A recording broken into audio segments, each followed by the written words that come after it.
प्यारे बच्चों, पिछले क्लास में हम लोग कूलम्स लॉ के बारे में पढ़े थे, तो हम उसके बेस्ड पे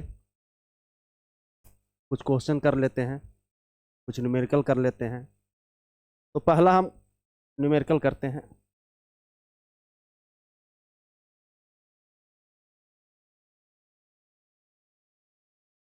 एक चार्ज 1+1 कूलम, दूसरा चार्ज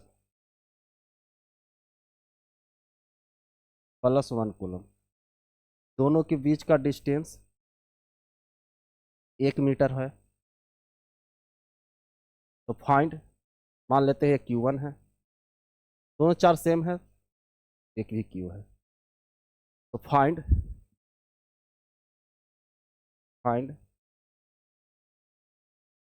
इलेक्ट्रिक फोर्स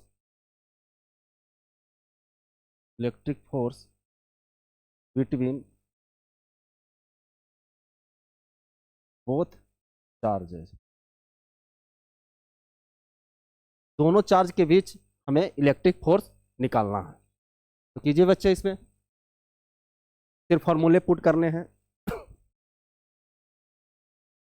यदि ये मीडियम वैक्यूम है, जब तक कुछ नहीं बोला जाए ये वैक्यूम मीडियम है। आप लोग कर लिए होंगे, तो हम देखते हैं, आप लोग आंसर मिलाइएगा।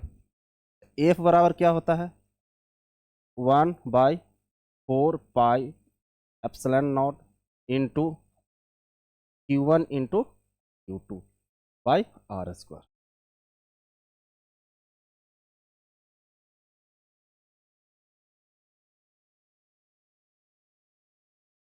एफ बराबर हो गया 1/4πε0 का वैल्यू कितना होता है? 9 इंटू 10⁹9। क्यू कितना है? 1 कूलम है। एक कितना है? 1 कूलम है, बाई 1 मीटर का होल स्क्वायर। यानी फोर्स कितना हुआ? 9 इंटू 10⁹9 न्यूटन। कितना फोर्स आएगा?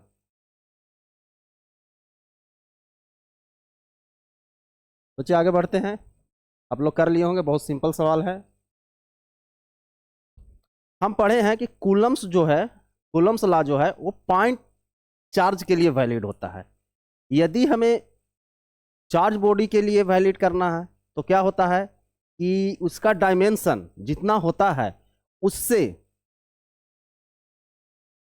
डिस्टेंस दो चार्ज के बीच ज्यादा होना चाहिए। यानी हमारा डायमेंशन क्या होना चाहिए? निग्लिजिबल होना चाहिए। ये हम लोग पढ़े हैं। दूसरा पढ़े थे, इलेक्ट्रोस्टैटिक फोर्स जो होता है वो कंजर्वेटिव इन नेचर होता है। यानी वर्क डन, इलेक्ट्रोस्टैटिक फोर्स के द्वारा जो वर्क डन होगा वो पाथ इंडिपेंडेंट होगा। एक और क्वेश्चन हम लोग करते हैं। एक चार्ज रॉड है, ये क्या है? हमारा चार्ज रॉड है।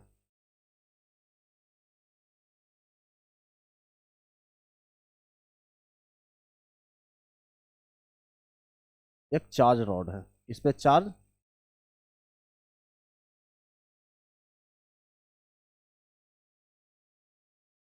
हमारा Q है। तो टोटल चार्ज कितना है? Q है। इससे ए डिस्टेंस पे एक दूसरा चार्ज कैपिटल Q है। इसका लेंथ कितना है? L है। तो हमें निकालना है find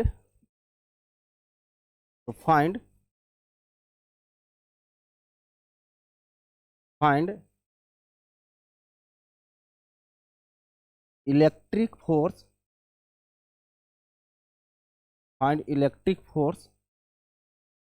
on charge rod due two point charge Q।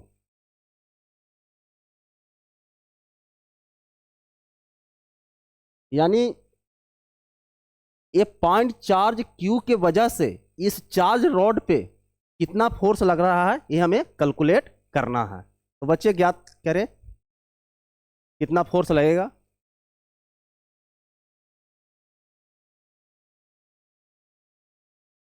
बच्चे आप लोग देखिए हम इसे करते हैं, थोड़ा इसमें अच्छी मैथमेटिक्स लगेगी, इंटीग्रेशन। तो ऐसे क्वेश्चन में क्या था, एक चार्ज बॉडी, हम ये फार्मूला डायरेक्ट नहीं लगा सकते हैं। एफ बराबर के Q1 Q2 by R square. क्यों नहीं लगा सकते हैं ये हम बात करते हैं। यदि ए डिस्टेंस पे जाते हैं, ए डिस्टेंस पे जाते हैं,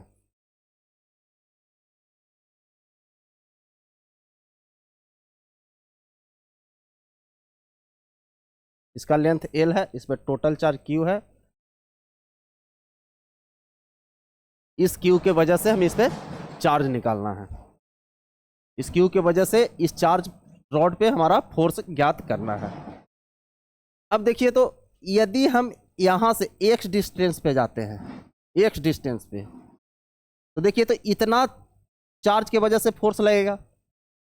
यदि हम x डैश पे जाते हैं तो हमारा फोर्स इतने चार्ज के वजह से लगेगा। यानी हम डिस्टेंस बढ़ा रहे हैं तो हमारा चार्ज का वैल्यू रॉड पर भी बढ़ रहा है। यदि हम एल डिस्टेंस पे चल जाते हैं तो हमारे इतने चार्ज की वजह से फोर्स लगेंगे। तो क्या चार्ज जो फोर्स है इस चार्ज की वजह से वैरी कर रहा है, किस चार्ज की वजह से, रॉड चार्ज की वजह से। तो हम कह सकते हैं कि डायरेक्ट हम फॉर्मूला यूज नहीं कर सकते हैं। एफ बराबर के Q1 Q2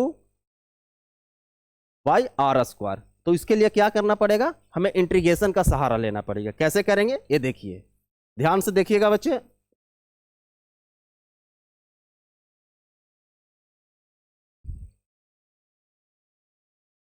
solution,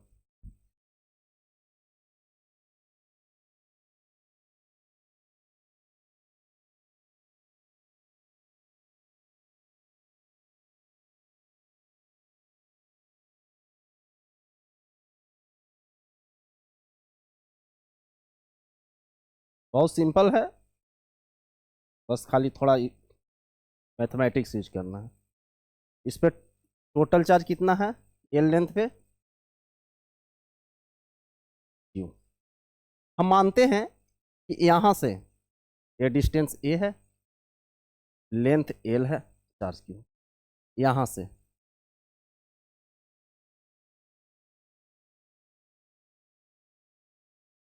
x distance पे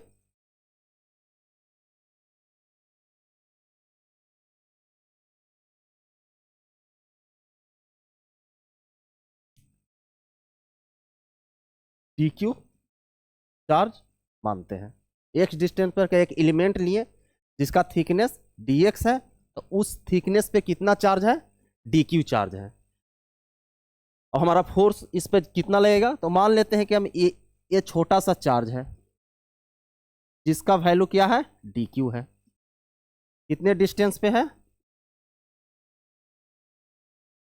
एक्स डिस्टेंस पे। तो इस चार्ज की वजह से इस पे रॉड, इस छोटा सा थिकनेस का जो चार्ज है डी क्यू, उस पर कितना फोर्स लगेगा, तो मान लेते हैं डी एफ।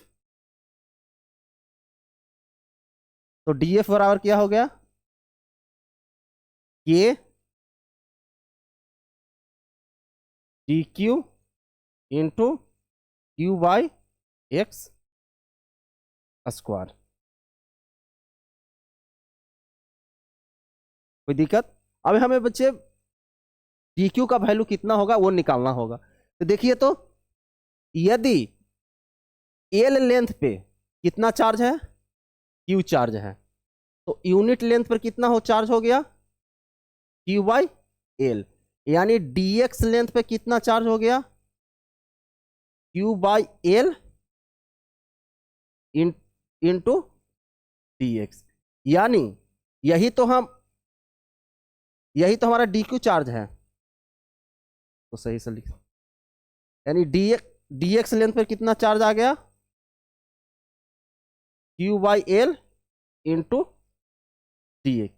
यही हमारा चार्ज जो है डी एक्स लेंथ पे है। इस लेंथ पे, dx लेंथ पे, यही हमारा क्या हो गया, dq। dq बराबर क्या हो गया, q by L into dx।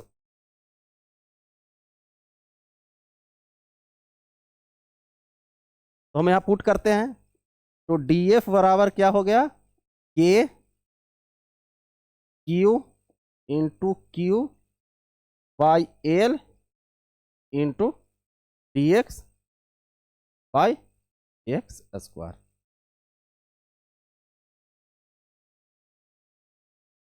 Sorry, small Q है ना बच्चे,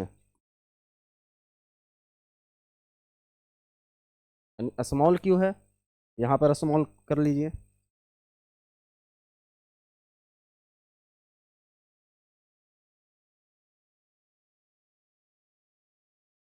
यानी एल सिंपल, उसी तरह से एल लेंथ पर स्मॉल क्यू चार्ज है तो यूनियन लेट पर स्मॉल क्यू बाई एल, इसलिए dx लेंथ पे small Q by L into dx, हमारा dq चार्ज हो गया q by L into dx, यानी dq। तो हमारे यहाँ पे क्या करना है, सिर्फ सिंपल क्या करना है, सिंपल यहाँ से q हमें हटा देना है, यानी स्मॉल q कर देना है। तो हम इसको रीअरेंज कर देते हैं, तो df बराबर k capital Q small q by L, यानी dx बाई एक्स स्क्वायर। यानी छोटे से एलिमेंट पर इस q के वजह से हमारा इतना फोर्स आया। बताइए क्या हम इसे इंटीग्रेट कर दें डायरेक्ट, पहले हमें वेक्टर में हमें देखना पड़ेगा कि इंटीग्रेट कब करेंगे। यदि इंटीग्रेशन सेम डायरेक्शन में हो रहा है, यानी सही फोर्स सेम डायरेक्शन में आ रहा है हर एक एलिमेंट पे, तो हम इंटीग्रेट करेंगे, अन्यथा इंटीग्रेट नहीं कर पाएंगे।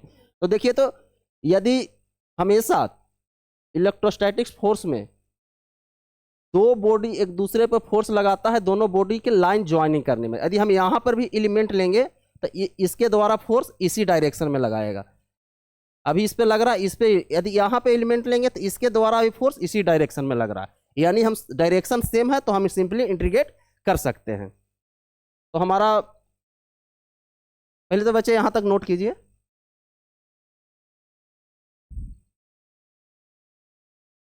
तो आगे बढ़ते हैं, तो हमारा df कितना आ गया, df बराबर k capital Q small q by L dx by x square. यानी हम टोटल फोर्स लिखते हैं तो df को इंटीग्रेट कर देंगे, टोटल फोर्स निकल जाएगा, तो df k capital Q small q by L dx by x square. देखिए तो बच्चे हम लिमिट दिखाएंगे, कहां से कहां तक लिमिट दिखाएंगे। हमारा रोड ए से स्टार्ट कर रहा है और कहां तक जाएगा, ए प्लस एल तक। तो हमारा क्या होगा, ए से लिमिट ए प्लस एल तक। और देखिए कांस्टेंट टर्म है, इसको बाहर कर देंगे, तो के capital Q small q by L integration dx by x square, यानी ए प्लस एल तक। हमें इंटीग्रेशन पढ़े होंगे हम लोग, यानी x the power n dx है, तो हमारी इंटीग्रेशन क्या आएगा, x the power n plus one but n plus one by n plus one. तो हम क्या क्या करेंगे, इसको ऐसे लिख सकते हैं, K capital Q small q by L X the power -2 dx, limit A से ए प्लस एल, यानी K capital Q small q by L integration करेंगे -2 प्लस वन -2 प्लस वन। देखिए एन बराबर -2 है, तो -2 प्लस वन, यानी ए से A plus L, इसका वैल्यू रख देंगे अब। अपर लिमिट और लोअर लिमिट।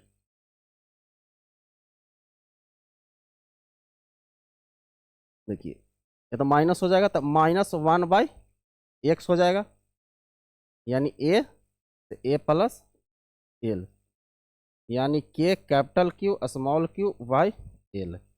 लिमिट रखें, upper limit -1/a plus L, और माइनस माइनस प्लस हो जाएगा 1/a। देखिए इसको यहाँ पे सोल्व करते हैं, कितना फोर्स आएगा, के capital Q small Q upon L. इसका एलसीएम ले लेते हैं, तो ए, तो -a plus A plus L.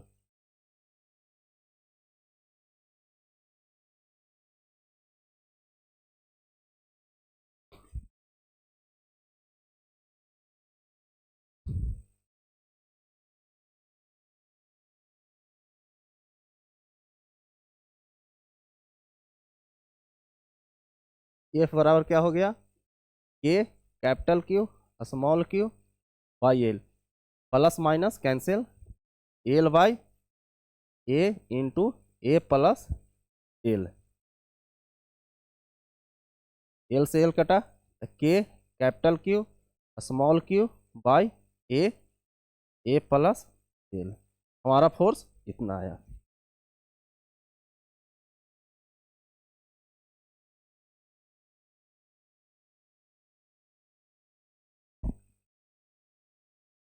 देख लीजिए, सिंपल मैथमेटिक्स है।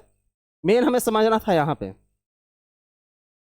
कि हमें कूलम्स लॉ कहता है कि पॉइंट चार्ज के लिए वैलिड होगा। तो हमारा ये चार्ज रोड है, तो हर एक पॉइंट पे फोर्स क्या होगा, वेरी कर रहा है।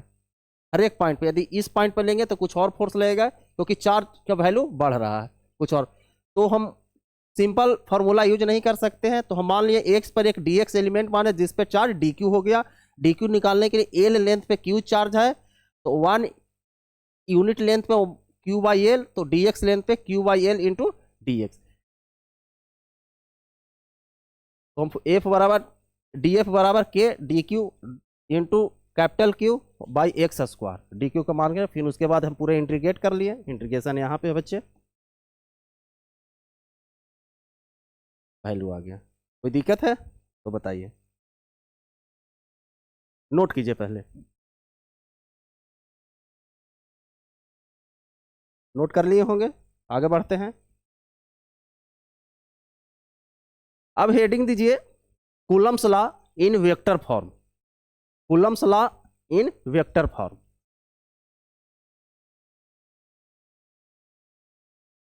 कूलम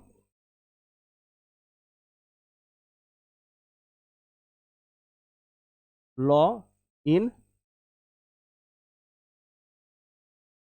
वेक्टर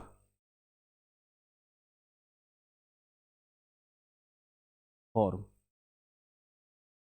बच्चे एक आप लोग को राय देना चाहेंगे कि आप लोग वेक्टर एक बार रिवीजन कर लीजिए, कहीं से भी हो आप एक बार रिवीजन कर लीजिए।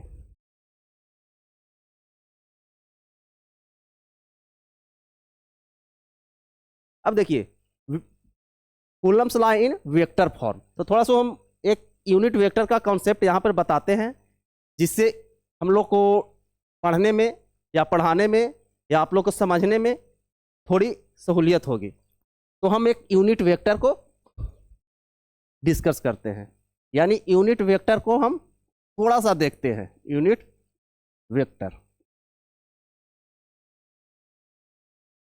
यदि इसके बिना हम Coulomb's law in vector form नहीं पढ़ सकते, और आगे सवाल भी मुश्किल करना। तो यूनिट वेक्टर यानी कहने का मतलब है क्या, यूनिट वेक्टर यानी मैग्नीट्यूड क्या होना चाहिए इसका, मैग्नीट्यूड 1। इसको डिफाइन करते हैं क्या मैथमेटिकली। मान लेते हैं कोई वेक्टर ए है, कोई वेक्टर ए है। यदि इसका मैथमेटिकल डिफिनेशन करेंगे यूनिट वेक्टर का, तो एक कैप लिखते हैं। एक कैप बराबर वेक्टर और उसका मैग्नीट्यूड बाय उसका मैग्नीट्यूड। ये हमेशा याद रखिएगा। यूनिट वेक्टर निकालने के लिए उस वेक्टर लेते हैं और उसको उसी वेक्टर का मैग्नीट्यूड से हम लोग डिवाइड कर देते हैं, तो हमें उसका यूनिट वेक्टर निकल जाता है। जिस तरह से मान लेते हैं कोई आर वेक्टर है, अच्छे से समझिएगा बच्चे, आर वेक्टर, यदि इसका यूनिट वेक्टर निकालना है, यूनिट वेक्टर ये क्या है, unit vector of A, unit vector of vector A, vector A का यूनिट वेक्टर है, या इसको पढ़ते हैं एक कैप। तो unit vector of R vector का यूनिट वेक्टर किस तरह निकालेंगे, तो उस वेक्टर को लिख लेंगे और उसके मैग्नीट्यूड से हम लोग डिवाइड कर देंगे।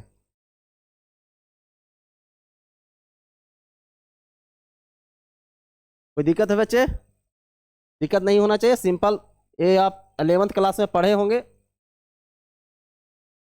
देखिए इसको यूज क्या है, यदि मान लेते एग्जांपल हम लेते हैं, एक एग्जांपल, कोई ए वेक्टर है जो 5 न्यूटन का है और वो ईस्ट डायरेक्शन में लग रहा है, यानी ईस्ट डायरेक्शन में लग रहा है। वेक्टर को हम किस तरह से डिफाइन करते हैं, तो कोई वेक्टर क्वांटिटी है तो उसके साथ मैग्नीट्यूड होगा और उसके साथ एक डायरेक्शन होगा। तो ये वेक्टर है, उसके साथ मैग्नीट्यूड क्या है 5 न्यूटन और डायरेक्शन है ईस्ट में। तो इसका यूनिट वेक्टर निकालना है, तो मान लेते यूनिट वेक्टर ए कैप, यही निकालना है। तो हम क्या कहें, यदि किसी वेक्टर का यूनिट वेक्टर निकालना हो तो उस वेक्टर को उसके मैग्नीट्यूड से डिवाइड कर देना है। तो इसका मैग्नीट्यूड क्या है 5 न्यूटन, ये क्या है मैग्नीट्यूड है, और ये क्या है तुम्हारा डायरेक्शन है, एक तुम्हारा क्या है डायरेक्शन है। तो देखिए रखिए, मैं पूरा वेक्टर क्या हो गया 5 न्यूटन ईस्ट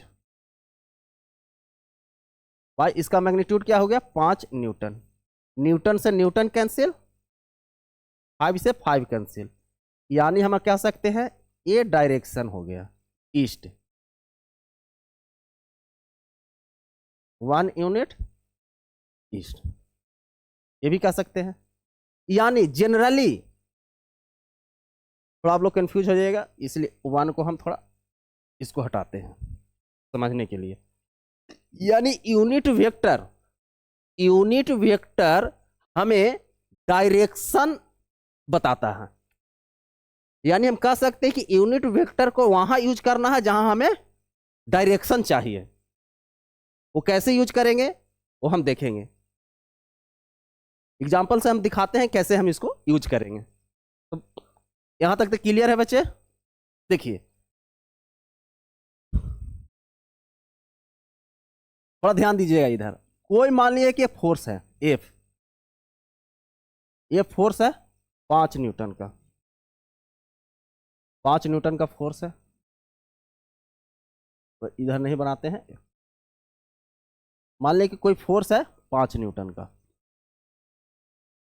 इसका मैग्नीट्यूड कितना है 5 न्यूटन, और कह रहा है कि ये 5 न्यूटन जो है, जो फोर्स लग रहा है उसका डायरेक्शन इस आर वेक्टर के एलोंग है, यानी जो 5 न्यूटन का जो फोर्स लग रहा है वो फोर्स इस आर वेक्टर के एलोंग है, यानी जिस डायरेक्शन में आर वेक्टर है उसी डायरेक्शन में हमारा फोर्स लग रहा है। तो हम आप बोलेगा कि हमको फोर्स निकालें, हमको फोर्स आप निकाल के दीजिए, कितना फोर्स लग रहा होगा। तो फोर्स तो मैग्नीट्यूड दिया हुआ है 5 न्यूटन, लेकिन फोर्स निकालने के लिए, फोर्स एक वेक्टर क्वांटिटी है जिसके साथ मैग्नीट्यूड भी होना चाहिए और डायरेक्शन भी होना चाहिए। मैग्नीट्यूड तो पता है लेकिन डायरेक्शन हमें पता नहीं है। लेकिन एक इंफॉर्मेशन दिया हुआ है, क्या एक इंफॉर्मेशन दिया हुआ कि ये वेक्टर जो है ये पैरेलल है किसके, आर वेक्टर के। यदि इस आर वेक्टर के यूनिट वेक्टर से यदि इसके मैग्नीट्यूड से मल्टीप्लाई कर दे तो हमें इसका भी डायरेक्शन मिल जाएगा। तो हम जनरली वेक्टर एफ लिखते हैं, इस वेक्टर का मैग्नीट्यूड और इसके यूनिट वेक्टर से हम मल्टीप्लाई कर देंगे, यानी हमें फुल इंफॉर्मेशन मिल गया। यानी 5 आर कैप, यानी आर कैप को क्या लिख सकते हैं, 5 वेक्टर आर और इसका मैग्नीट्यूड जो भी हो। अब समझने के लिए आपको एक एग्जांपल दिए और एग्जांपल दिखाते हैं आपको।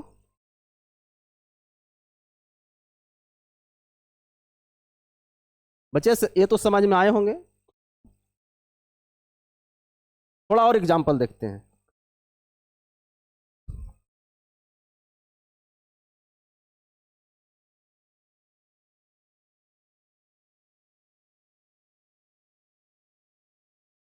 यूनिट वेक्टर के बच्चे बहुत यूज हैं।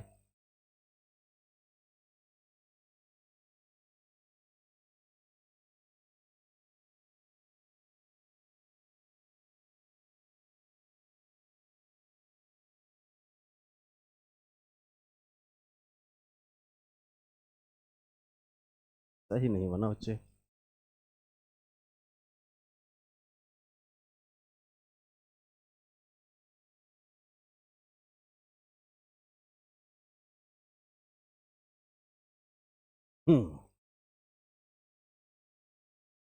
अब ठीक है, मान लेते हैं ये 5 मीटर है,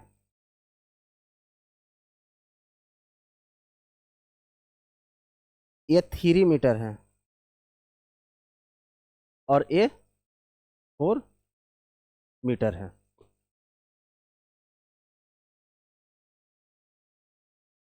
यदि एक फोर्स का डायरेक्शन इस साइड में है, मान लें एफ बराबर, इसका मैग्नीट्यूड दिया हुआ है,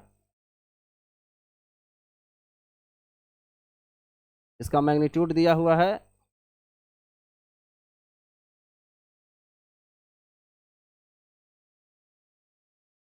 5 न्यूटन। तो आप ज्ञात कीजिए, फाइंड फोर्स एफ।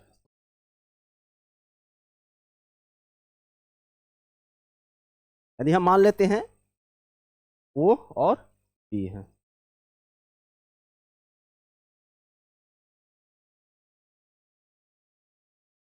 तो इससे हम कैसे करेंगे। तो पहले तो हमें पता होना चाहिए कि यदि हम एफ निकालना हो, यदि हम एफ निकाल रहे हैं,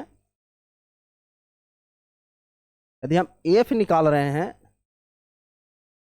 तो इसका मैग्नीट्यूड पता होना चाहिए जो हमें मालूम है। यदि इसके एलोंग यदि हम ओपी पे लग रहा है, यदि ओपी वेक्टर हमें पता चले जाए, ओपी वेक्टर हमें मालूम चला जाए, तो उसके यूनिट वेक्टर से यदि हम मल्टीप्लाई कर देंगे तो पूरा वेक्टर हमें निकल जाएगा, यानी हमें पूरा वेक्टर निकल जाएगा। अरे हमें ओपी चाहिए, ओपी वेक्टर, ओपी वेक्टर चाहिए। इसे निकालने का बहुत सा तरीका है, हम जो यूज करते हैं वो तरीका देख लीजिए, बहुत सिंपल है। हमें ओ से पी जाना है, किसी तरह से जाइए। यदि हम मान लेते हैं इधर एक्स एक्सिस है,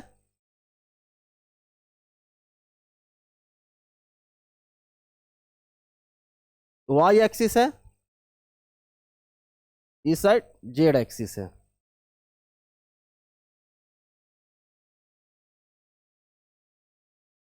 तो देखिए हमें ओ से पी जाना है, तो हमें रास्ता क्या है, ऐसे जाएं, फिर ऐसे जाएं, फिर ऐसे जाएं, लिखते हैं। यानी यदि हम इस डायरेक्शन में जा रहे हैं यानी वाई में, तो 3 मीटर किस वाई में, इसके यूनिट वेक्टर क्या होता है आई कैप, इसके अलॉन्ग जो यूनिट वेक्टर होता है, सॉरी वाई एक्सिस के जे कैप, एक्स एक्सिस के एलोंग जो यूनिट वेक्टर डिफाइन किया जाता है आई कैप, और जेड एक्सिस के जो यूनिट वेक्टर डिफाइन किया जाता है के कैप। तो हमें 3 मीटर किस डायरेक्शन में जा रहे हैं, वाई एक्सिस के डायरेक्शन में, यानी थ्री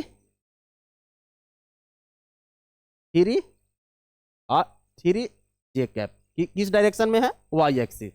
उसके बाद ऊपर जा रहा है किस डायरेक्शन में, जेड डायरेक्शन में, कितने मीटर, 4 मीटर, तो 4 के कैप। और उसके बाद एक्स डायरेक्शन में जा रहे हैं, हम इधर से आए, इस साइड आए, उसके बाद ऊपर गए, उसके बाद हम एक्स डायरेक्शन में जा रहे हैं, पहुंच गए, तो हम क्या लिख रहे हैं, प्लस 5 आई कैप। तो हम इसे, तो ओपी वेक्टर मिल गया, क्या मिल गया, 5 आई कैप प्लस 3 जे कैप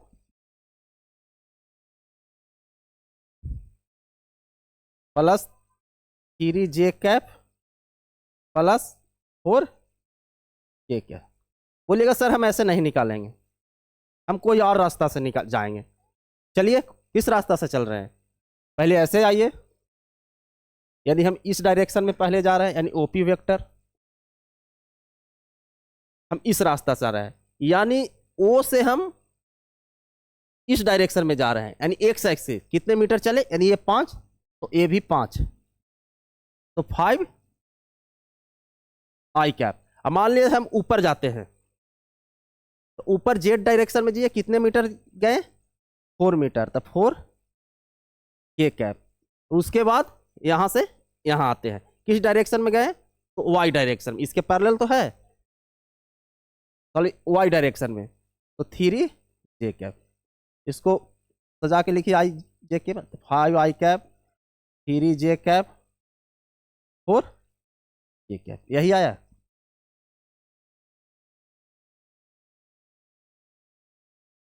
तो हमारा सही है, किसी भी तरह से आप लिखिए वही आएगा आंसर। आपको सिर्फ यहां से यहां पहुंचना है, किसी भी रास्ता से जाइए वही आपका आंसर आएगा। हमें अब यूनिट वेक्टर निकालना है, क्या यूनिट वेक्टर निकालना है, ओपी यूनिट वेक्टर, यानी इस ओ से पी, और इसके मैग्नीट्यूड से हम लोग डिवाइड देंगे, यानी इसका मैग्नीट्यूड निकालते हैं कैसे, ओपी वेक्टर का अंडर रूट एक्स स्क्वायर, यानी आई के कोफिशिएंट का स्क्वायर, जे के कोफिशिएंट का स्क्वायर प्लस के कोफिशिएंट का स्क्वायर, कितना हो गया, 25 9 16, यानी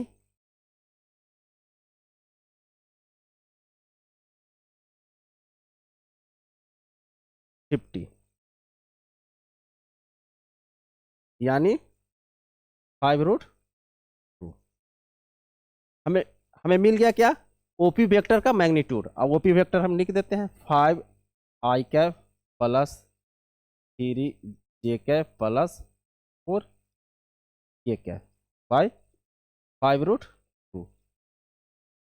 अब देखिए हमारा कितना वेक्टर है, 5 न्यूटन का, तो 5 newton by 5√2, 5 I cap 3 J cap plus 4 के कैप, 5 से 5 कैंसिल, यानी 1/√2, 1/√2, 5 आई कैप प्लस 3 जे कैप प्लस 4 के कैप, इतना न्यूटन हमें फोर्स मिला। तो इस तरह से हम डायरेक्शन निकालते हैं, ओपी वेक्टर का फोर्स निकालते हैं, मैग्नीट्यूड दिया हुआ है, तो उसके यदि जिस डायरेक्शन में फोर्स लग रहा है, यदि उस डायरेक्शन में यदि कोई वेक्टर मिल जाए, उसके यूनिट वेक्टर से मल्टीप्लाई कर देंगे तो पूरी वेक्टर का इंफॉर्मेशन मिल जाएगा। तो इस तरह से हम कैलकुलेट करते हैं। इसी तरह से हम इलेक्ट्रोस्टैट्स में इसको बहुत यूज करते हैं। आप देख लीजिए बच्चे, कोई दिक्कत नहीं होना चाहिए। इतना बताने के बाद यूनिट वेक्टर में कोई दिक्कत आप लोग को नहीं होना चाहिए। तो आगे बढ़ते हैं, क्या पढ़ रहे थे हम लोग, Coulomb's law in vector form.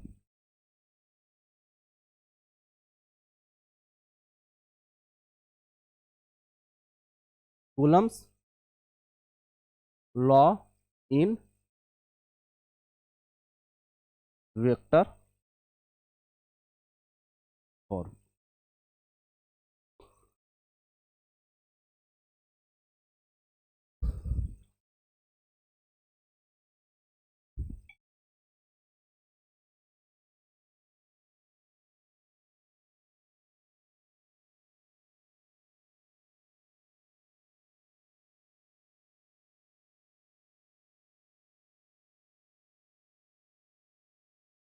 Coulomb's law in vector form.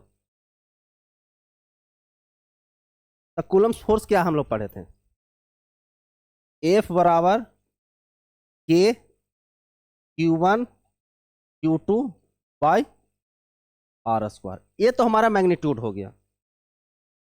यदि हमें कोई वेक्टर मिल जाए तो उसके यूनिट वेक्टर से मल्टीप्लाई कर देंगे तो हमारा ये वेक्टर फॉर्म में निकल जाएगा।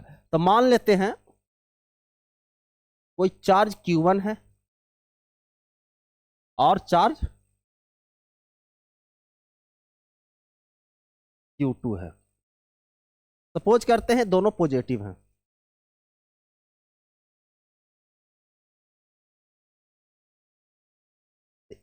इस पे चार्ज किधर लग रहा होगा? इस डायरेक्शन में। और किसके अलाउंग? दोनों चार्ज के जो लाइन ज्वाइनिंग करते हैं उसके अलाउंग। इस पे फोर्स किधर लग रहा होगा? इस साइड में। यानी force on Q1 due to Q2, force on Q2 due to Q1। यहां तक तो कोई बच्चे दिक्कत नहीं होनी चाहिए।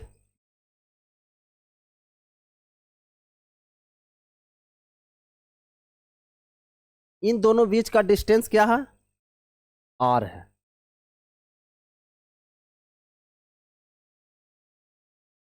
यदि हम इस पे देखते हैं फोर्स, इस पे यदि हम इस पे F1 पे, सॉरी Q1 पे, तब force on 1 due to charge Q2, force on charge Q1 due to Q2। तो क्या लिखेंगे? इस फोर्स का मैग्नीट्यूड, इस फोर्स का मैग्नीट्यूड। अब देखिए तो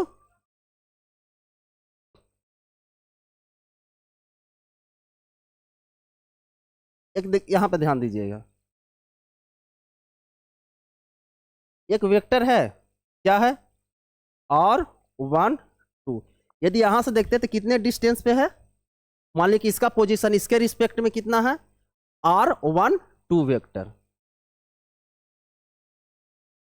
तो हम इसी को यानी हम यूनिट वेक्टर से मल्टीप्लाई कर देते हैं तो हमारा डायरेक्ट पूरा इंफॉर्मेशन मिल गया। उसी तरह से यानी फोर्स ऑन 2 ड्यू टू 1, यानी इसका मैग्नीट्यूड, यानी फोर्स ऑन 2 ड्यू टू 1 किसके? इसको देख रहे हैं। मान लीजिए इसके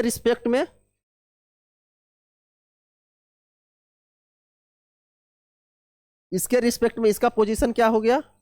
पोजीशन वेक्टर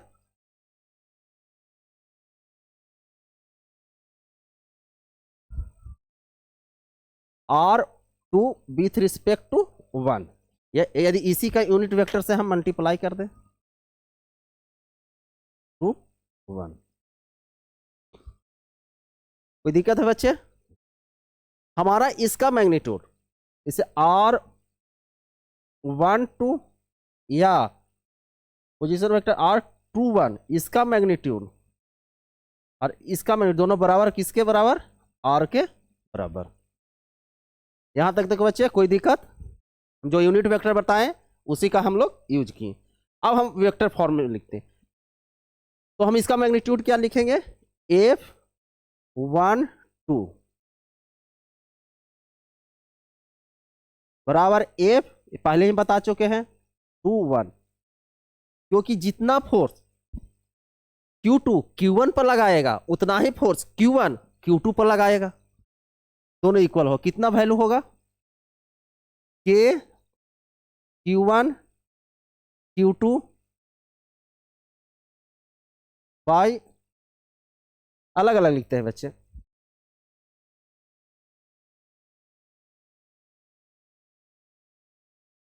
अगले स्लाइड में लिखते हैं। यहां तक कोई दिक्कत नहीं। हमारा क्या था? एक charge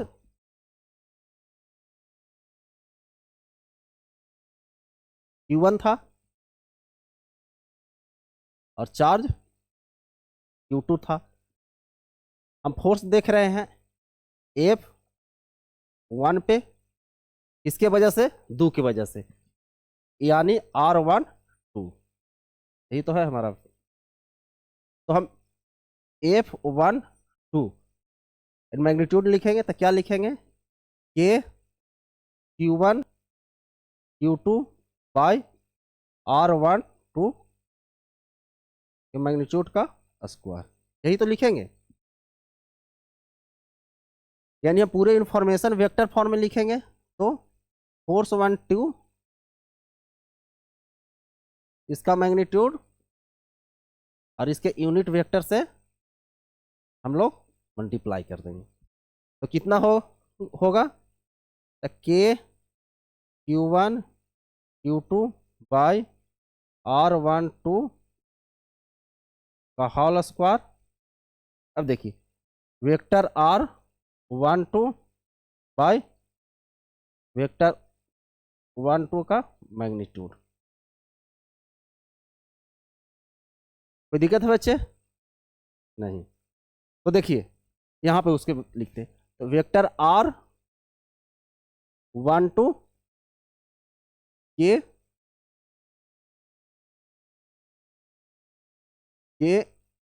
Q1 Q2 by R12 mod का होल क्यूब, इसके मैग्नीट्यूड का होल क्यूब, यानी R square into R cube और वेक्टर R1। सिमिलरली लिख सकते हैं फोर्स ऑन 2 ड्यू टू 1, क्या लिखेंगे? के Q1 Q2 बाई R21 का whole square into vector R21 इसका मैग्नीट्यूड। ये क्या लिखेंगे? F21 के Q1 Q2 by magnitude of vector R21 के होल क्यूब।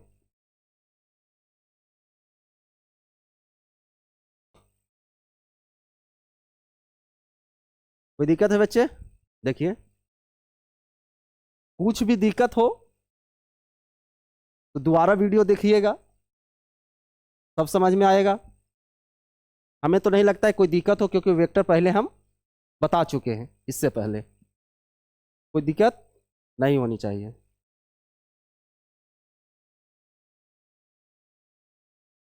आगे बढ़ते हैं। देखिए, तो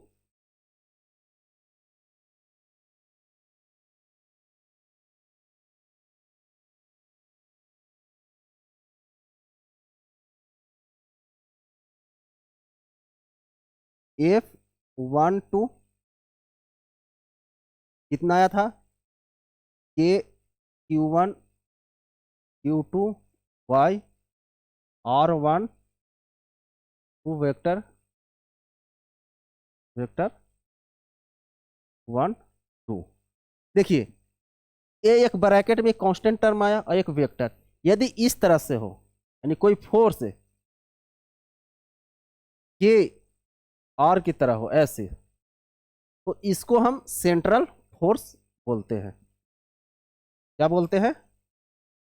सेंट्रल फोर्स। तो हम कह सकते हैं क्या, इसी के फॉर्म में तो है,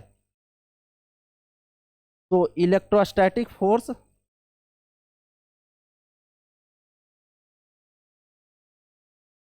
इलेक्ट्रोस्टैटिक्स फोर्स या इलेक्ट्रिक फोर्स,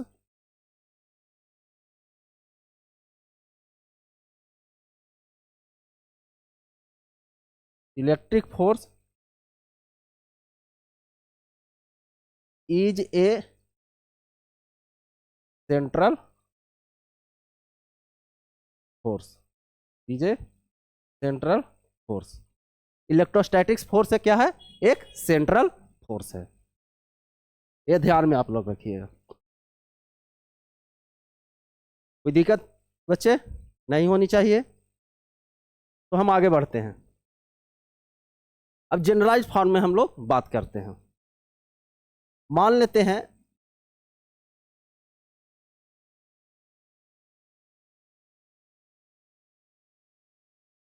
एक्स ऊपर वाई इस साइड जेड, कोई वेक्टर पोजीशन वेक्टर r1 है, चार्ज q1 का, एक पोजीशन वेक्टर r2 है या चार्ज q2 का। यानी r1 वेक्टर क्या हो जाएगा,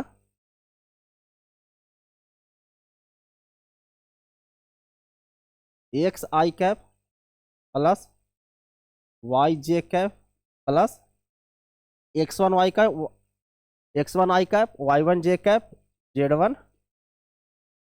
ये कैप। r2 वेक्टर क्या हो जाएगा, x2 आई कैप, y2 जे कैप और z2 जे कैप। यदि इसका कोऑर्डिनेट x1 y1 और z1 होगा और इसका कोऑर्डिनेट x2 y2 और z2 होगा।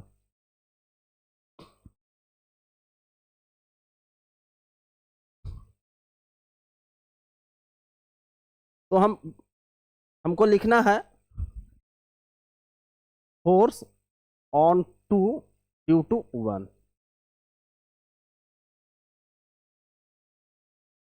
तो हम क्या करेंगे, फोर्स का मैग्नीट्यूड और उसके यूनिट वेक्टर, इसके पोजीशन, फोर्स का मैग्नीट्यूड। अब देखिए इस पे फोर्स कितना लग रहा है, किस डायरेक्शन में लग रहा है, इस पे फोर्स जो लग रहा है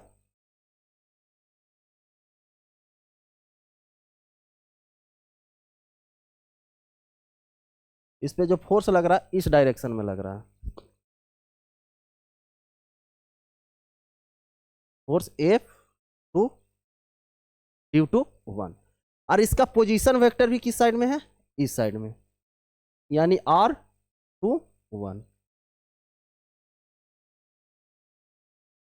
तो इसके यूनिट वेक्टर से हम मल्टीप्लाई कर देंगे, unit vector R2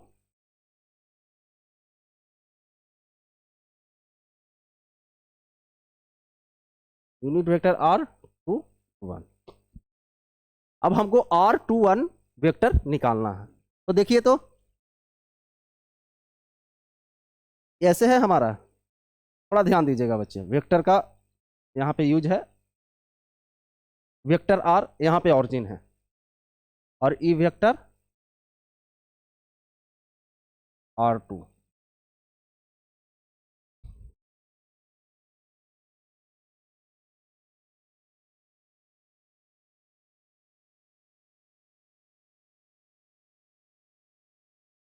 vector R1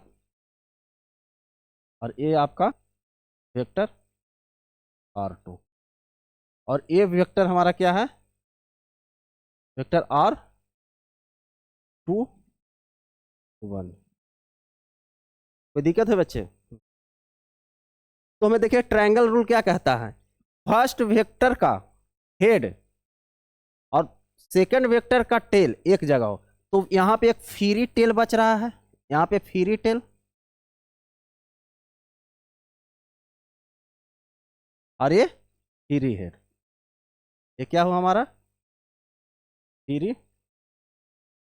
तो रिजल्टेंट ये देता है जो फ्री टेल से फ्री हेड मिलाते हैं, यानी ये हमारा क्या हुआ, ये रिजल्टेंट है, ये क्या रिजल्टेंट है। तो हम लिख सकते हैं vector R1 plus vector R21 is equal to vector R2, implies that, लिख सकते हैं यहाँ पे vector R21 is equal to vector R2 minus R1। तो हमें लिखते हैं unit vector, the force F21 R21 is equal to R21 का मैग्नीट्यूड। यहाँ पे हम सिंपल अभी ही मैग्नीट्यूड रख देते हैं, वेक्टर R12 का मैग्नीट्यूड क्या हो जाएगा, K Q1 Q2 by vector R21 magnitude का होल। तो अब क्या लिखते हैं आगे, K Q1 Q2 by vector R21 के मैग्नीट्यूड का whole cube two vector R21, यानी हमारा फोर्स F21 मिल गया।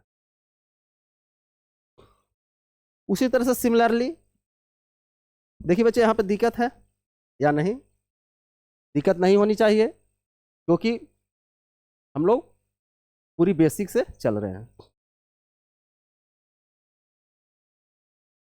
तो हमारा जो है फोर्स Q1 पे कितना निकला, K Q1 Q2 by R21 magnitude का होल क्यूब और वेक्टर R21। अब बच्चे देखिए वेक्टर R21 क्या है, R2 minus R1,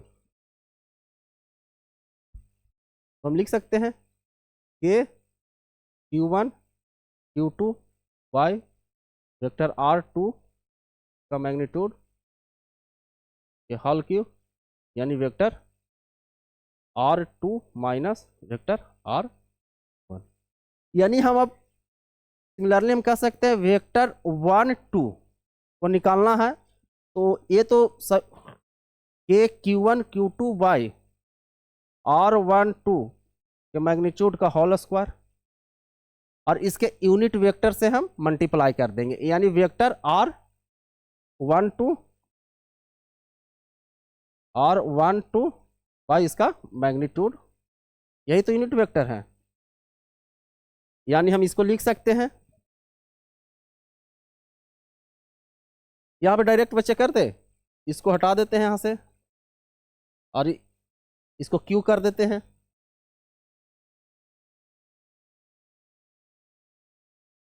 Q R Q. यदि हम इसको ऐसे भी लिख सकते हैं F12 is equal to K Q1 Q2 by vector R12 के whole cube vector R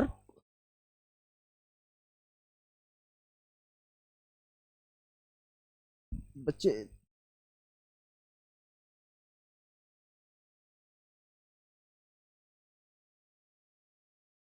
position vector F2 with respect to 1,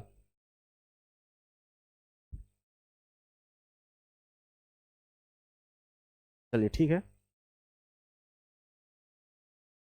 R12 तो vector R1 minus vector R2। देखिए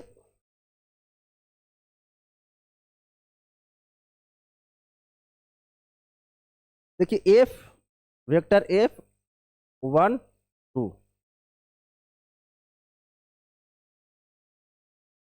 तो क्या हम लिखेंगे यहाँ पे, देखिए इस पे माइनस साइन कॉमन लीजिए, तो माइनस ले लेते हैं, तो के Q1 Q2 बाई R12 का मैग्नीट्यूड होल क्यूब, यानी R2 माइनस R1। देखिए तो यही है, हम जानते हैं कि ये दोनों इक्वल होंगे, इसके दूरी, यानी हम कह सकते हैं कि R12 इक्वल टू R21, दोनों का मैग्नीट्यूड क्या है, इक्वल है। तो ये दोनों तो इक्वल हो गए, तो ये अब देखिए इसका मैग्नीट्यूड इसके इक्वल है,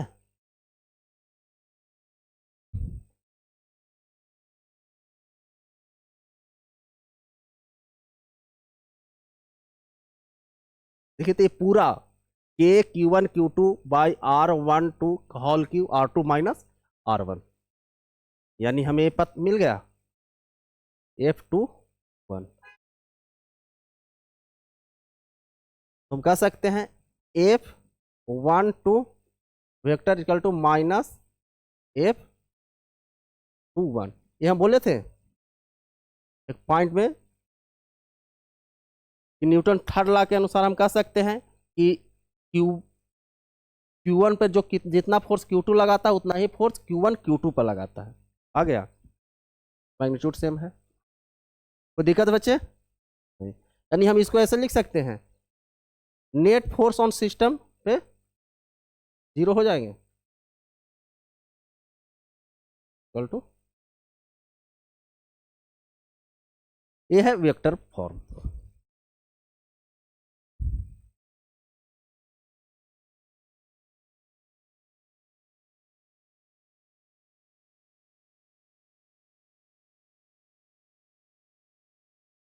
अब देखिए हम फोर्स क्या लिखे हैं, F21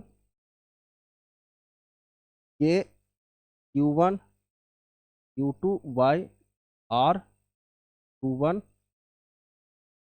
का मैग्नीट्यूड का होल क्यूब, यानी R2 माइनस R1।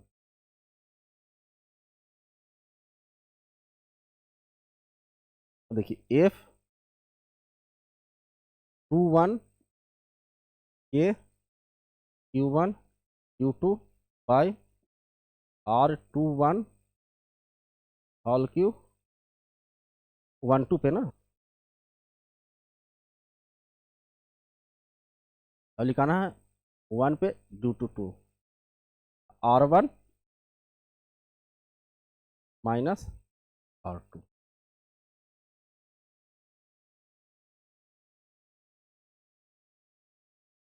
जिस पे निकालना है उसके पोजीशन वेक्टर में से जिसके द्वारा फोर्स लग रहा है उसका पोजीशन वेक्टर हमें घटा लेते हैं।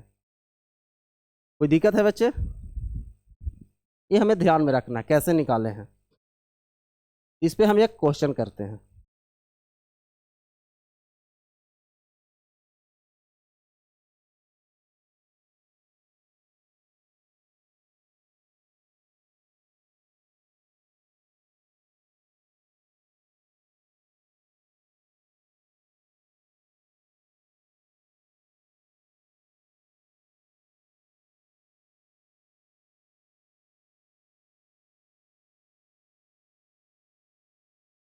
क्वेश्चन करते हैं, मान लेते हैं यहाँ पे एक चार्ज QA है जिसका वैल्यू है +10 माइक्रो कूलम।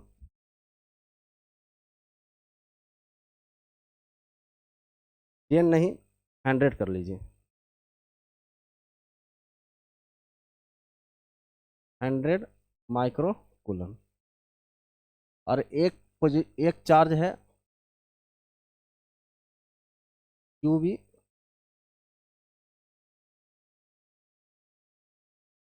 इस पे भी 200 माइक्रो कूलम चार्ज है। इस दोनों के बीच का डिस्टेंस कितना है? ऐसा कीजिए, इसका पोजीशन वेक्टर, डिस्टेंस नहीं देके इसके पोजीशन वेक्टर देते हैं। इसका पोजीशन वेक्टर है 1 0 2, और इसका पोजीशन वेक्टर मान लेते हैं, कितना दे दें, 4 4 2, 4 4 2। एक चीज और देखिएगा पिछले में, इसको साइन के साथ रखिएगा, ये दोनों का क्या रखिएगा, साइन के साथ। यानी आप पुट विथ साइन,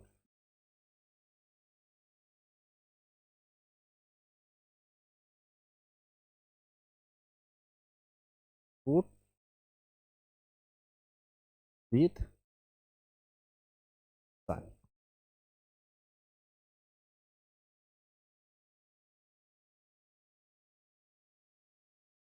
तो हमें ज्ञात करना है, find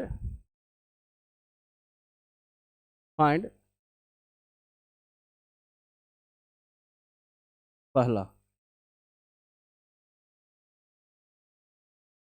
force, find F A, और दूसरा एफ बी, यानी force on A due to B. ये क्या हो गया, force on B due to A. निकालिए बच्चे।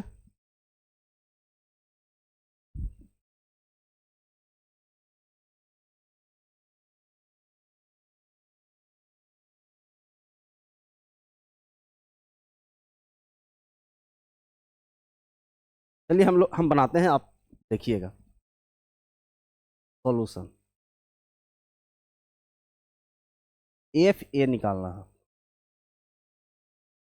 Vector F A. तो एफ ए का मैग्नीट्यूड, इसको बहुत तरह से कर सकते हैं, हम सिंपल फार्मूला यूज करें तो क्या करेंगे,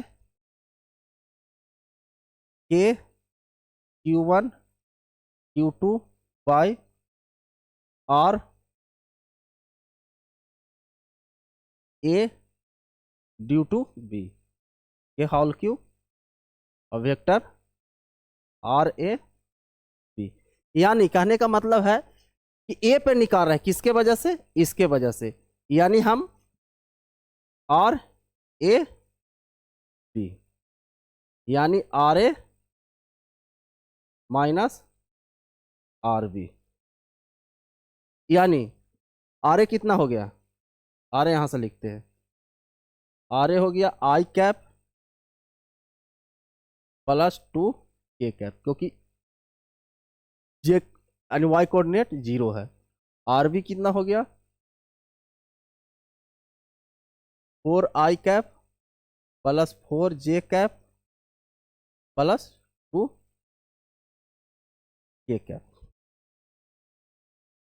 देखिए यहां पे कोई दिक्कत है किसी का, तो R A minus R B निकालना है, तो R A I cap plus 2 K cap minus R B 4 I cap plus 4 J cap plus 2 K cap, -3, इसको कैलकुलेशन कीजिएगा तो -3 आई कैप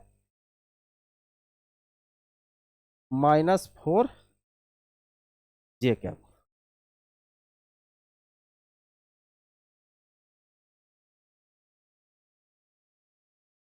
देख लीजिए बच्चों, कोई दिक्कत, ये हमारे निकल गया क्या, वेक्टर आर ए बी। लेकिन इसका मैग्नीट्यूड निकालिए, मैग्नीट्यूड अंडर रूट -3 का स्क्वायर 9, 4 का स्क्वायर 16, यानी 5 आ गया। यानी मीटर में लेते हैं तो ये भी मीटर में हो जाएगा, यदि ये भी मीटर में रखते हैं तो। अब इसको पुट कर देते हैं, तो के का वैल्यू कितना होता है 9 इंटू 10⁹9। के का वैल्यू क्या था 1/4πε0, उसका वैल्यू होता है 9 इंटू 10⁹9, यानी 100 माइक्रो कूलम, यानी कूलम जो 10⁻⁻6, 200 माइक्रो कूलम तो 10⁻⁻6 बाई 5 के होल क्यूब, 5 के होल क्यूब। और वेक्टर कितना -3 i⁻⁻4 j⁻। अब कैंसिल करें, इसको हम ऐसे लिख सकते हैं 5 क्यू को 5 इंटू 5, 5 इंटू 5 इंटू 5,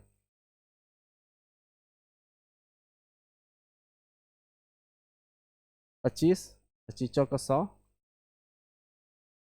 और 8 4 5 30, यानी हम गए 40।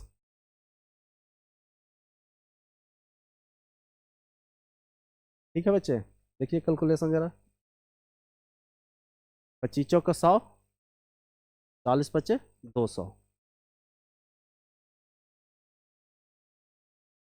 अब कितना हो गया 9 इंटू 4 इंटू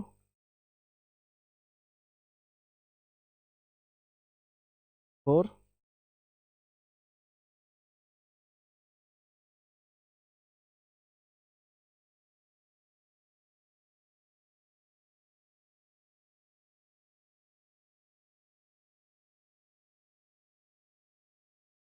ठीक है बच्चे, कैलकुलेशन ठीक है, देखिए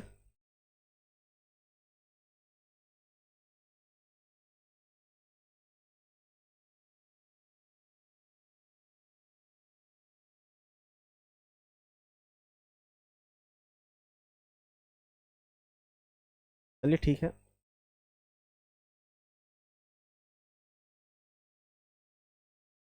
हम ऐसा करते हैं, -12 हो गया, चलिए थोड़ा इसको हम सिंप्लीफिकेशन करते हैं, यही है 9 इंटू 10⁻9, 100 इंटू 10⁻⁻6, 200 इंटू 10⁻⁻6, यानी 1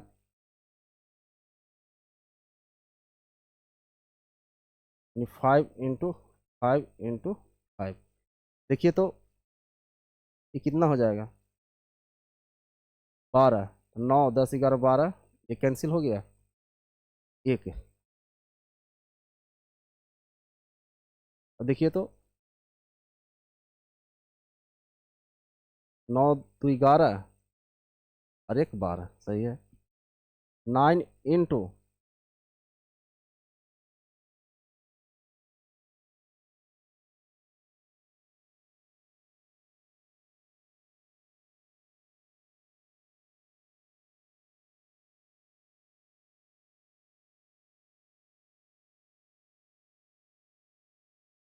ठीक है ठीक है,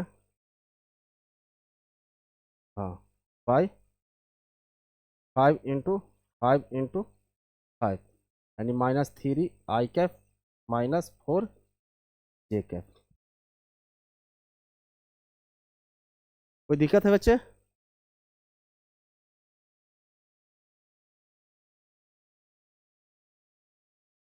कितना आएगा?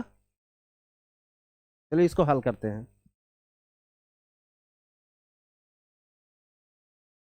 9 चौका 36, यानी 36 by 5 into 5 into -3 i⁻, -4 j⁻। यानी इसमें इसको डिवाइड दे दीजिए तो कितना आ जाएगा,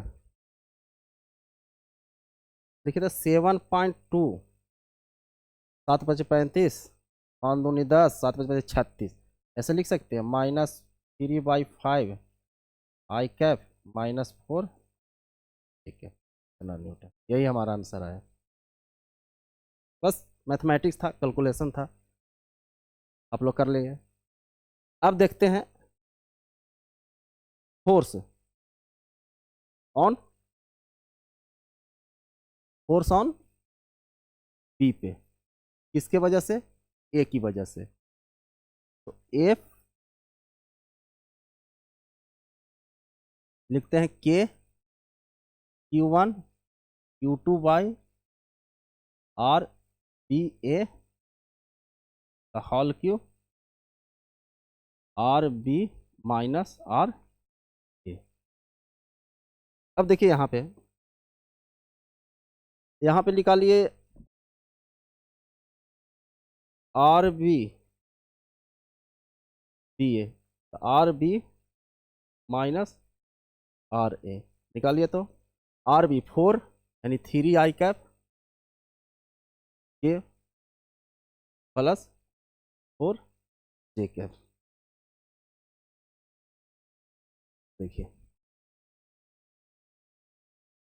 तो हमारा 9 इंटू 10⁻9, 5 इंटू 5 इंटू 5, डिस्टेंस तो वही हो जाएगा, यानी 3 I cap plus 4 J cap. और Q1 Q2 का वैल्यू रखिए इंटू 100 इंटू 10⁻6 इंटू 200 इंटू 10⁻6, और इसका वैल्यू हो गया 3 I cap plus 4 J cap. तो देखिए 9 9 2 11 और 1 12 कैंसिल हो गया इससे। हमारा 9 into 20 by 5 into 5 into 5 I cap plus 4 J cap. देखिए तो 5 का 20 यानी 9 का 36 बाई 5, इसको जगह एक जगह कर लेते, 3 आई कैप बाई 5, इसको एक जगह कर लेते हैं, यानी 7 × 5 = 35, 5 दूनी 10, 3/5 I cap plus 4/5 4/5 J cap, इतना न्यूटन। देखिए एक चीज आपको इसमें ब्यूटी दिखाते हैं, हमें फोर्स ऑन बी किसकी वजह से? ए की वजह से, और फोर्स ऑन ए किसकी वजह से? बी की वजह से। यहां पर हम लिखते हैं कितना आया 7.5 minus 3/5 I cap minus 4/5 J cap, यानी हमें force on A due to B 7.2 into minus 3/5 I cap minus 4/5 J cap. अब देखिए इसमें माइनस कॉमन लीजिए, minus 7.5 3/5 I cap plus 4/5 J cap. F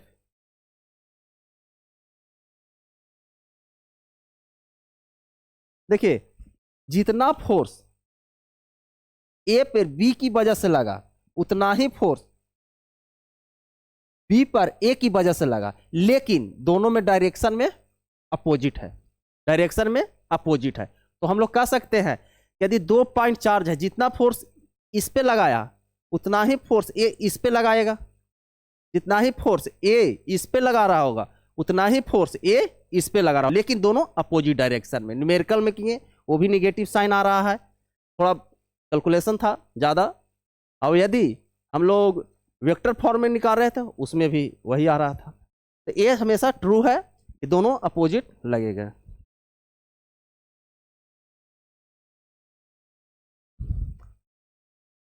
अब हमें कुछ और क्वेश्चन करें।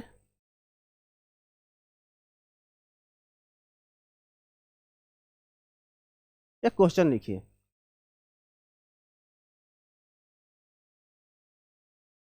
एक हम नोट कराते हैं क्वेश्चन, बहुत अच्छी क्वेश्चन है।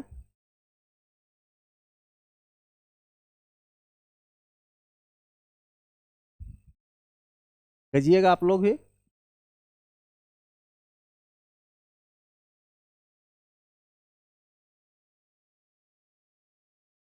ये क्यू चार्ज है प्लस, ये भी प्लस क्यू चार्ज है, ये दोनों बीच का डिस्टेंस आर है, ये दोनों बीच का डिस्टेंस क्या है, आर है।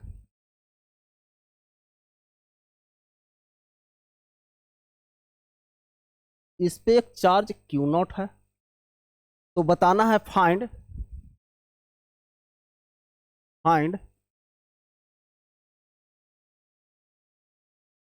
Net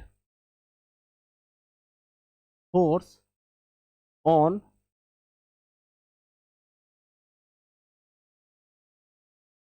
Q naught, net force on Q naught due to ये दोनों चार्ज की वजह से।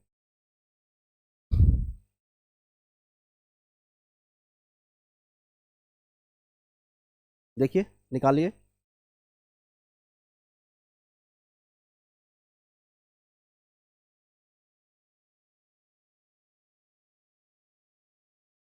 मान लेते हैं ये डिस्टेंस h है, निकालिए। चलिए ठीक है, आप लोग ट्राई कीजिएगा, अब हम निकालते हैं।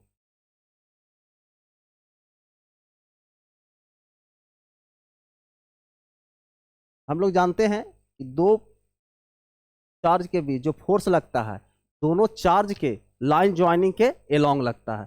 तो मान लेते हैं ये आर है, तो इसके पर आधा आधा, तो आर बाई टू इधर डिस्टेंस हो जाएगा और आर बाई टू इस साइड डिस्टेंस हो जाएगा।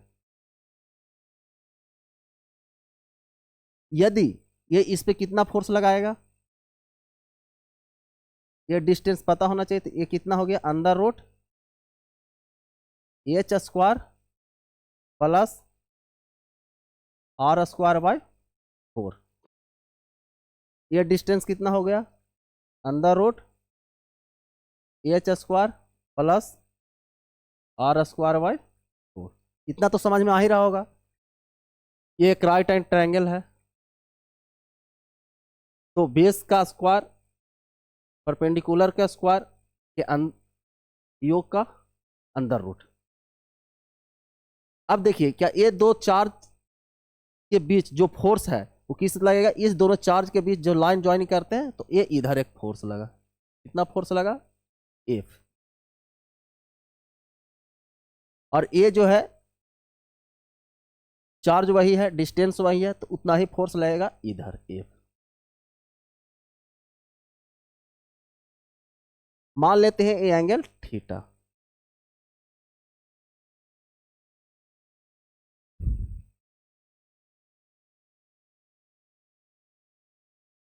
तो ये एंगल थीटा, तो ये भी थीटा, ये थीटा, ये भी थीटा। तो देखिए हमारा क्या हो गया, यहां पे थोड़ा करते हैं।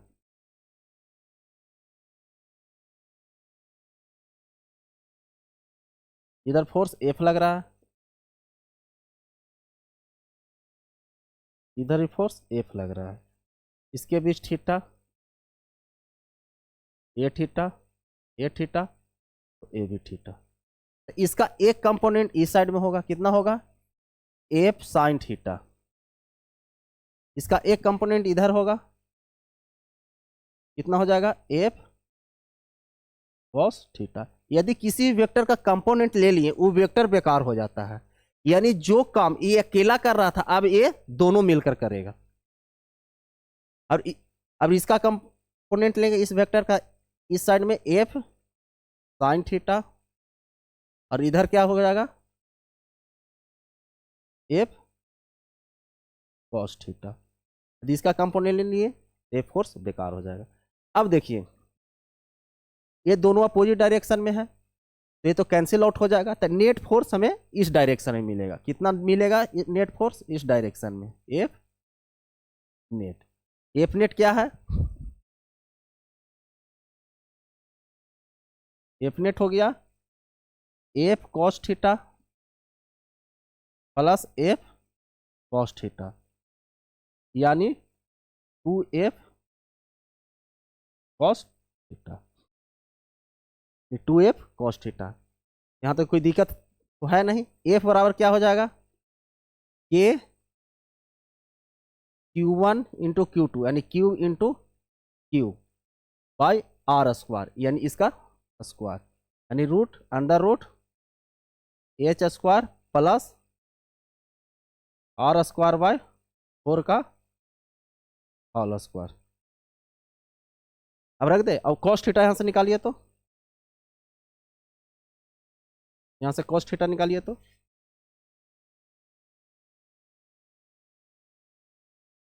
cos थीटा बराबर क्या हो गया, बेस अपॉन हाइपोटेनस।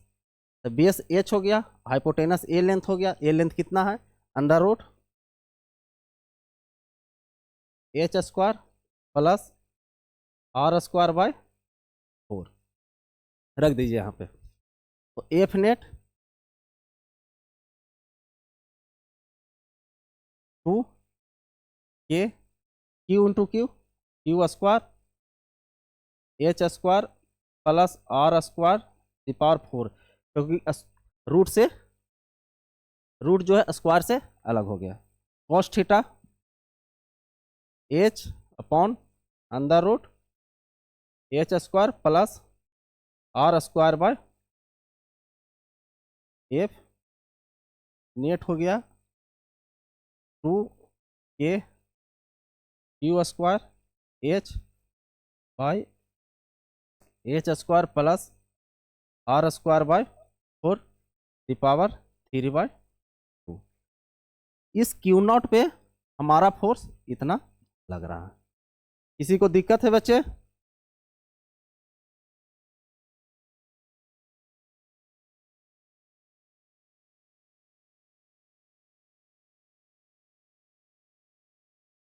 बच्चे एक क्यू नॉट है, जहां जहां यहाँ पे क्यू नॉट कर लीजिए।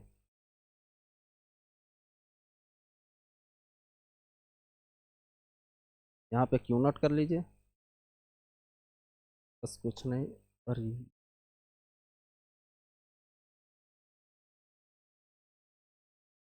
यहाँ पे क्यू नॉट कर लीजिए।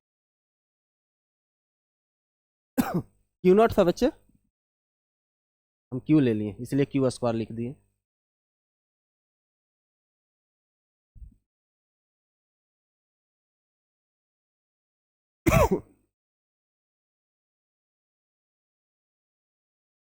कोई दिक्कत है? दिक्कत तो नहीं होनी चाहिए, क्योंकि यहाँ पे सब कंपोनेंट तोड़ कर ही बता दिए। एक आपने ट्राई कीजिएगा घर पे, यही क्वेश्चन है, सिर्फ थोड़ा सा चेंज है। लिखिए, फाइंड नेट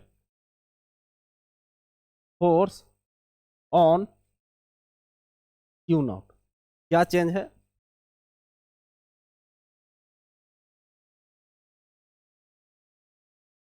ये ये प्लस क्यू है, ये माइनस क्यू है, और इसके बीचों बीच एक चार्ज जो है क्यू नॉट है।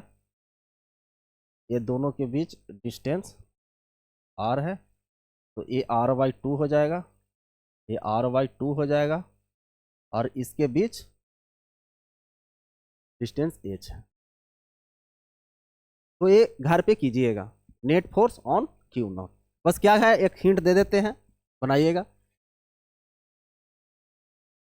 इस पे चार्ज पर फोर्स कितना लगेगा, क्योंकि दोनों पॉजिटिव है तो रिपेल करेगा, लेकिन ये जो है एक पॉजिटिव है एक निगेटिव है, यानी ये अट्रैक्ट करेगा, अट्रैक्ट कर। लेकिन फोर्स का मैग्नीट्यूड सेम है, क्योंकि ए और ए डिस्टेंस सेम है और चार्ज भी सेम है। मान लेते ए थीटा है, ये भी थीटा होगा। अब ए थीटा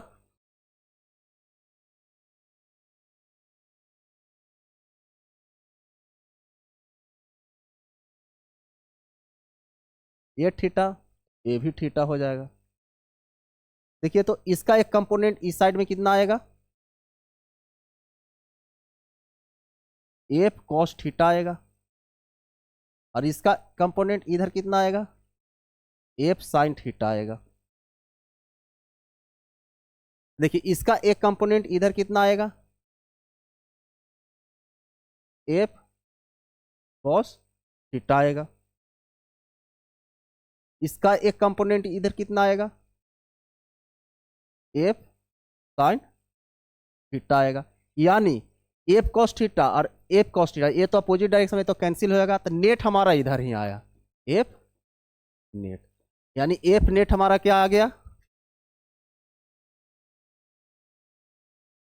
2f साइन थीटा। यानी 2f का मान क्या हो गया, K Q naught upon under root H square plus R square by 4 या होल स्क्वायर। अब साइन थीटा यहां से कितना हो जाएगा, परपेंडिकुलर अपॉन बेस, यानी R by 2 by perpendicular upon hypotenuse. तो कितना हो गया hypotenuse, under root H square plus R square by 4। यहाँ पे रख दीजिए R by 2 under root H square plus R square by 4। 2 से 2 कैंसिल हो गया, तो क्या हो गया, K Q naught R bye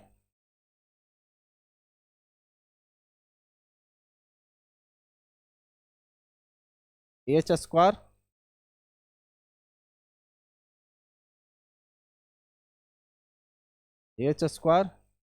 are square by 4 की पावर 3 बाई 2 एफ नेट। बस कैलकुलेशन है, कोई दिक्कत, कॉन्सेप्ट में कोई दिक्कत नहीं होना चाहिए।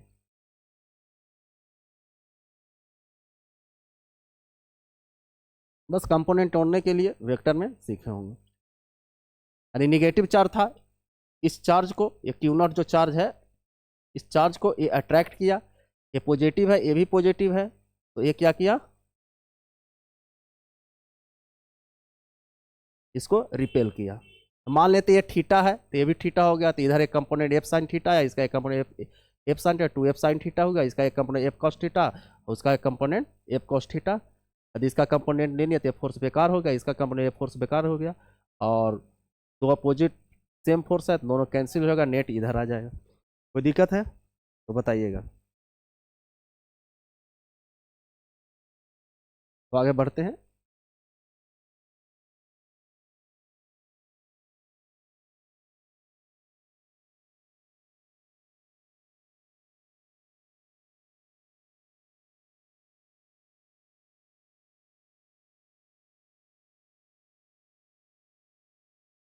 देखिए एक और क्वेश्चन लेते हैं। देखिए कॉन्सेप्ट तो खत्म हो गया, सिर्फ क्वेश्चन पे ही कॉन्सेप्ट अब डेवलप होगा।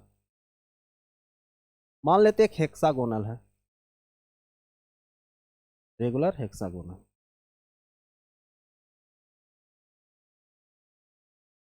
क्या है ये,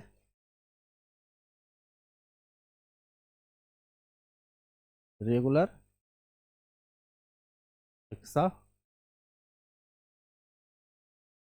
सभी का साइड इक्वल होंगे, ये भी ये होगा, ये भी ये होगा, ये भी ये होगा, ये भी ये होगा, ये भी ये होगा, ये भी। इस पे चार्ज क्यू है, इस पे भी चार्ज क्यू है, इसके वर्टेक्सेस पे जो है चार्ज क्यू क्यू हम लोग देते हैं।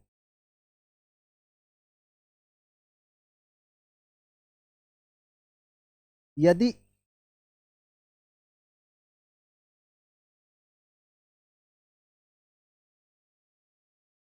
यदि इस जगह पे यदि हम क्यू नॉट चार्ज रखते हैं, तो find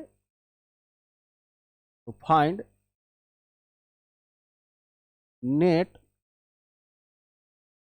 force on Q not पे नेट फोर्स कितना होगा, इस पे क्यू नॉट पे।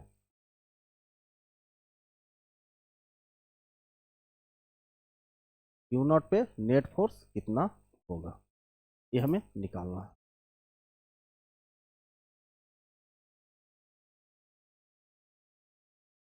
तो देखिए, इस चार्ज की वजह से, इस चार्ज की वजह से इस पे किधर फोर्स लगेगा, इस डायरेक्शन में लगेगा, और इस चार्ज की वजह से इस पे किस डायरेक्शन में फोर्स लगेगा, इस डायरेक्शन में फोर्स लगेगा।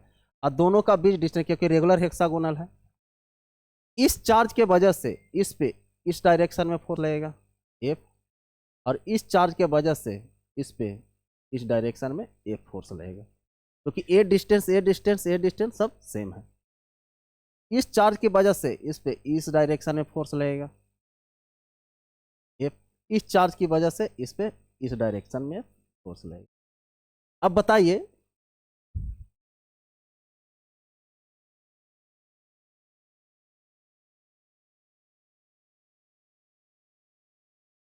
देखिए तो ये फोर्स इसको कैंसिल कर देगा, ए फोर्स इसको कैंसिल कर देगा, ए फोर्स इसको कैंसिल कर देगा, तो इस पे नेट फोर्स कितना हो गया, 0 हो गया। नेट फोर्स कितना हो गया। यदि हमारा रेगुलर रेगुलर हेक्सागन है तो इस पे यदि सेंटर पे हम कोई चार्ज रखते हैं तो इस पे कितना होता है, नेट फोर्स 0 होता है। उसी तरह से यदि हम इक्विलेटरल ट्रायंगल है, मान लें यहाँ पे चार्ज क्यू है, यहाँ पे चार्ज क्यू है, यहाँ पे चार्ज क्यू है, इक्विलेटरल ट्रायंगल है। यदि इसके सेंटर पे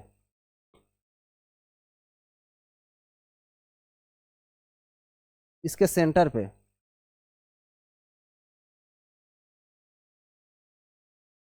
इसके सेंटर पे यदि हम क्यू नॉट चार्ज रखते हैं, यदि हम क्यू नॉट चार्ज रखते हैं तो इस पे नेट फोर्स कितना लगेगा, तो नेट फोर्स क्यू नॉट पे कितना होगा, नेट फोर्स क्यू नॉट पे कितना होगा।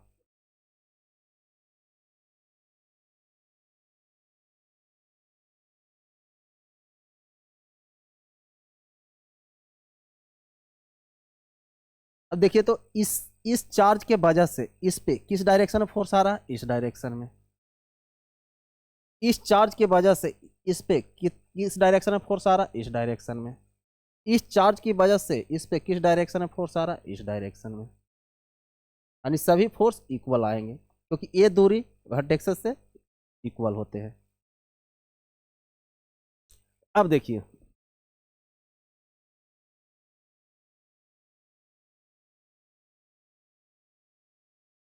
फोर्स एफ इस डायरेक्शन में, उसके बाद फोर्स इससे इससे कितने एंगल से बन रहा है, 60 डिग्री।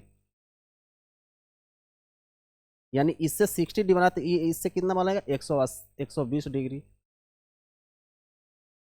या और जो है ए, इसको आप वेक्टर ड्रॉ कीजिए अच्छे से। देखिए ये वेक्टर किस डायरेक्शन में है, इस डायरेक्शन में।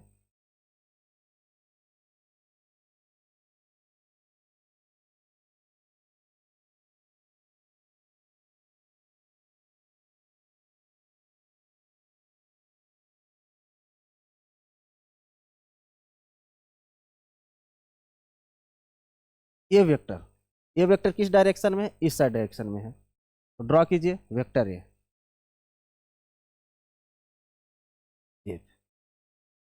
अब देखिए, हम ट्रायंगल रूल जानते हैं कि फर्स्ट वेक्टर का हेड दूसरे वेक्टर को टेल से हम ज्वाइन करते हैं।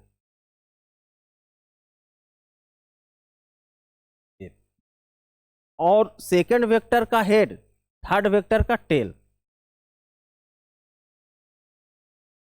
ये भी एफ। देखिए यहां से एंगल कितना डिग्री हो गया, ये इधर जा रहा है तो 120 डिग्री ये हो गया। ये देखिए इधर जा रहा है तो 120 डिग्री ये हो गया। ये इधर जा रहा है तो 120 डिग्री ये हो गया। देखिए तो ये 60 डिग्री, ये 60 डिग्री और ये 60 डिग्री, यानी फर्स्ट वेक्टर का टेल और लास्ट वेक्टर का हेड एक जगह आते हैं, नेट फोर्स 0 हो जाएगा। तो इस पे भी नेट फोर्स क्या हो गया, 0 हो गया।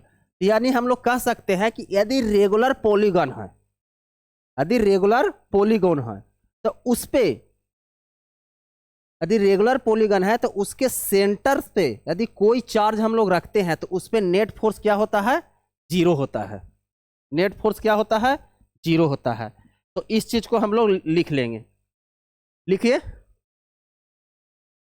If equal charges are kept at the vertices of regular polygon, then net force on any charge kept at center is 0।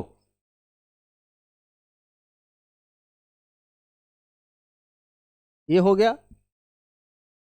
और बच्चे जितने अभी क्वेश्चन करवाए हैं उसको आप लोग रिवीजन कीजिएगा,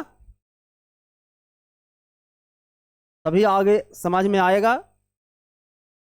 और फिर आगे और भी क्वेश्चन कराएंगे, उससे पहले 2-4 क्वेश्चन आपको हम घर से दे देते हैं करने के लिए।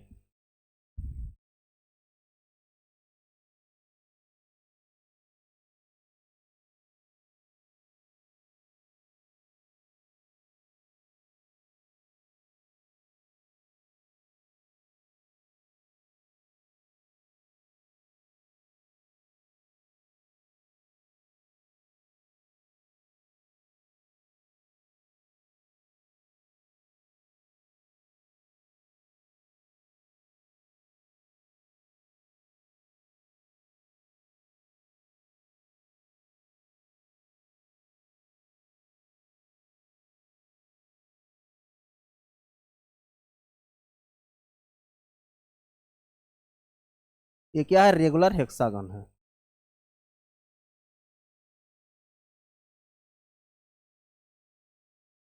रेगुलर हेक्सागन है। मान लेते हैं इस पे चार्ज Q है, इस पे 2Q है, इस पे Q है प्लस Q, इस पे माइनस Q है, इस पे प्लस Q है, इस पे भी प्लस Q है। और इसके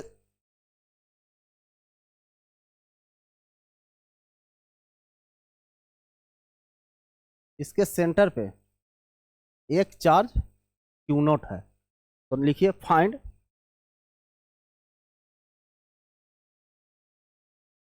net force, find net force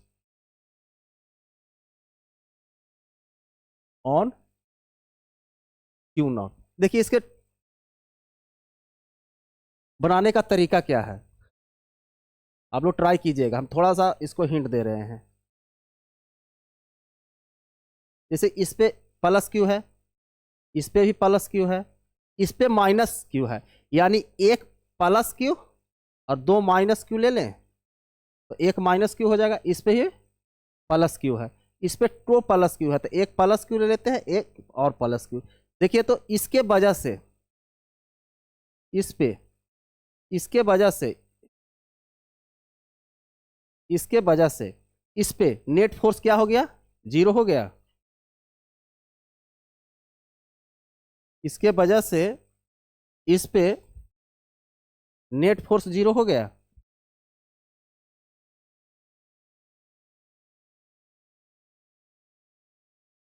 इसके वजह से इस पे नेट फोर्स 0 हो गया। अब देखिए हमें क्या निकालना है, ये इसके वजह से,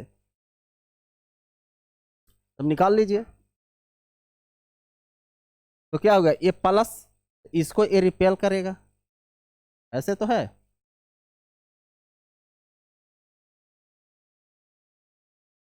ये इसको क्या करेगा, इस पे एक प्लस Q आ गया चार्ज, यहाँ पे माइनस 2Q आ गया। अब यहाँ पे Q0 है, इसको क्या करेगा, ये अट्रैक्ट करेगा। ये क्या करेगा, अट्रैक्ट करेगा। ये क्या करेगा, अट्रैक्ट करेगा।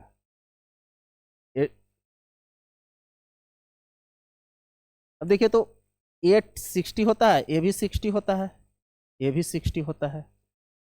देखिए ए डिस्टेंस ए है, सपोज सबको ये मान लीजिए, ए डिस्टेंस ए है, तो ए भी ए होगा, ए भी ए होगा।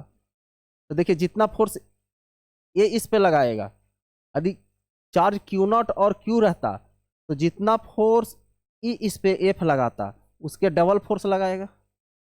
और ये दोनों के बीच का एंगल कितना हो गया? 120 डिग्री।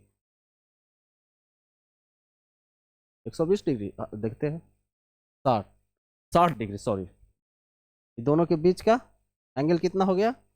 60 डिग्री। अब क्या हो गया? अब एफ नेट निकाल दीजिए, अंडर रूट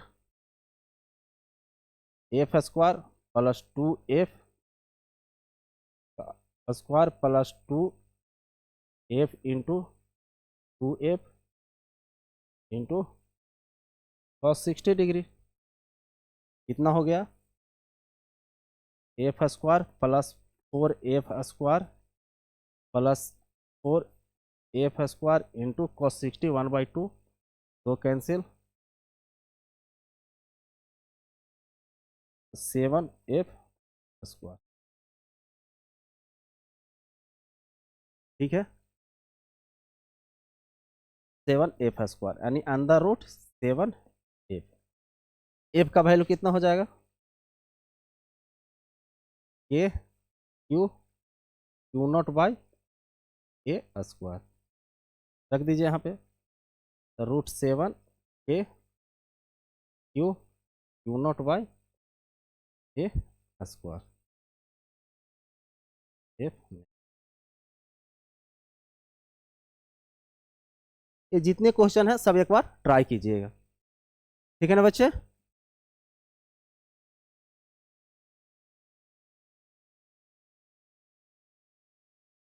कोई दिक्कत है?